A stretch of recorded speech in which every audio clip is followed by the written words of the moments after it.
Deus está disponível a todos que se achegam a Ele com coração puro. Deus está disponível a todos que se achegam a Ele com o coração quebrantado. Davi vai dizer: cria em mim, ó Deus, um novo coração, no Salmo 51. Renova em mim o espírito reto. Não me lances fora da tua presença. Não me retires do teu Santo Espírito. Restaura em mim o gozo da tua salvação. Renova em mim um espírito reto, com um coração quebrantado que o Senhor não resiste. Deus está acessível a todos que se achegam a Ele com um coração puro. Hoje é quinta-feira, dia 21 de abril de 2022, feriado. E nós vamos ler um texto que é difícil, um texto complicado. Eu vou ter as minhas mãos aqui. Vocês sabem, eu tenho usado o comentário de Marcos, do James Edwards, para fazer, e o livro do Timothy Keller, chamado A Cruz do Rei. Nós vamos ler o texto, um texto difícil hoje, que está em Marcos, capítulo 11. Nós vamos ler dos versículos 12 até o versículo 17. Até o versículo 18, melhor dizendo. Diz assim: no dia seguinte, quando estavam saindo de Betânia, Jesus teve fome. Vendo à distância uma figueira com folhas, foi ver se encontraria nela algum fruto. Aproximando-se dela, nada encontrou, a não ser folhas, porque não era tempo de figos. Então lhe disse: ninguém mais coma do seu fruto. E os seus discípulos ouviram-no dizer isso. Chegando a Jerusalém, Jesus entrou no templo e ali começou a expulsar os que estavam comprando e vendendo. Derrubou as mesas dos cambistas e as cadeiras dos que vendiam pombas, e não permitia que ninguém carregasse mercadorias pelo templo. E os ensinava dizendo: não está escrito, a minha casa será chamada casa de oração para todos os povos? Mas vocês fizeram dela um covil de ladrões. O chefe dos sacerdotes e os mestres da lei ouviram essas palavras e começaram a procurar uma forma de matá-lo, pois o temiam, visto que toda a multidão estava maravilhada com o ensino. Ao cair da tarde, eles saíram da cidade. É interessante. Por que esse texto é um texto difícil? Parece que Jesus tem uma atitude caprichosa com a figueira. Parece que é uma atitude simplesmente mimada de alguém que foi buscar um alimento e, ao não encontrar o alimento, amaldiçoa a figueira. Na verdade, se nós pegarmos o texto de Marcos aqui, o texto do templo, que está chamado da purificação do templo, que não é exatamente uma purificação do templo, vai estar num sanduíche aí entre as duas passagens da figueira. O Bertrand Russell, filósofo pai do utilitarismo, ele acusou Jesus de fúria vingadora por culpar a figueira por não produzir figos fora de época. E olha que não era época. Então, o Rousseau dizia que esse episódio manchou o caráter de Jesus. Agora, me permita ler algo importante aqui para vocês. Toda a narrativa sanduíche começa na estrada para Betânia, que João 11,18 identifica como 3 quilômetros de Jerusalém. Jesus estava faminto e, vendo à distância uma figueira com folhas, aproxima-se dela com a esperança de encontrar algo para comer. Desapontado por não encontrar figos, sabendo que os discípulos estavam ao alcance de sua voz, ele a amaldiçoa. Os ramos da figueira, depois da colheita de figos, de meados de agosto a meados de outubro, produzem brotos que permanecem não desenvolvidos durante o inverno. Esses brotos crescem e se transformam em pequenos botões verdes, conhecidos em hebraico como pagim, em março ou abril, seguidos em breve pelo desenvolvimento de brotos de folhas no mesmo galho, em geral em abril. A figueira, portanto, produz brotos de figo antes de produzir folhas. Assim que uma figueira está com folhas, espera-se que os galhos estejam cheios de pagim, que são esses brotos, em vários estágios de maturação. Isso fica implícito em 11:13, quando Jesus, ao ver a figueira cheia de folhas, está escrito assim: vendo à distância uma figueira com folhas, Jesus, ao ver a figueira cheia de folhas, espera encontrar algo comestível. Na primavera, e preste atenção nisso, os paguim, é claro, ainda não são figos maduros, mas podem ser consumidos e são com frequência pelos nativos. Há referência disso na Bíblia em Oséias 9:10 e em Cantares 2:13. A árvore, no versículo 13, no entanto, é enganadora por causa da sua folhagem verde, mas Jesus, quando a inspeciona, não encontra nenhum paguim. É uma árvore com sinais de fruto, mas sem fruto.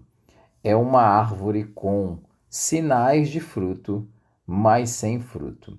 A melhor forma da gente interpretar o versículo 13, que diz assim: vendo à distância uma figueira com folhas, foi ver se encontraria nela algum fruto. Aproximando-se dela, nada encontrou a não ser folhas, porque não era tempo de figos. A melhor forma da gente interpretar é dizer que não era claro a época de figos, mas desses paguins, desses pequenos brotos que já são comestíveis e que Jesus não os encontra na figueira. E ao amaldiçoar a figueira, o que ele está fazendo aqui, profeticamente, é dizer que o povo, na verdade, os líderes do templo, os líderes que estão no templo, são dessa mesma forma. Eles são estéreis, prometem alimentar as pessoas e não as alimentam. Por isso, o texto do templo e da purificação do templo se encontra entre os textos da maldição da figueira e da figueira seca. O que acontece aqui é que Jesus amaldiçoa a figueira como uma antevisão, como um adiantamento de como os líderes, especificamente do templo, também eram uma promessa de alimento, mas que não entregavam alimento. Jesus chega ao templo, o templo é gigantesco, então é pouquíssimo provável que a fúria de Jesus em relação ao mercado que está sendo feito dentro do templo vai alcançar proporções do templo como um todo. É claro que não. A ideia não é essa que está no texto. A ideia é simplesmente que Jesus interrompe os sacrifícios. A ideia básica, o Edwards vai dizer da seguinte forma: o versículo 16 refere-se a Jesus interrompendo o fluxo de sacrifícios e, por conseguinte, ameaçando o culto sacrificial do templo de uma outra forma, o que é totalmente consistente com os versículos 15 a 18. Chegando a Jerusalém, entrou no templo, ali começou a expulsar os que estavam comprando e vendendo, derrubou as mesas dos cambistas e as cadeiras dos que vendiam pombas, e não permitia que ninguém carregasse mercadorias pelo templo. A ideia de não permitir que as pessoas carregassem mercadorias pelo templo simplesmente interrompe o fluxo sacrificial, interrompe o próprio culto. O que Jesus está dizendo é que aquele lugar é um lugar morto como lugar de culto. Aquele lugar que tinha um propósito de ser um local de adoração, na verdade, é um local morto como local de culto. É um local que tem pouca relevância como local de culto. Novamente, o Edwards fala assim: a limpeza do templo não pode ser tomada como um ataque global de Jesus ao judaísmo, nem aos judeus, nem mesmo aos fariseus. É uma censura um tanto específica ao sinédrio, os chefes dos sacerdotes e os mestres da lei, e ao templo como um órgão de exploração religiosa.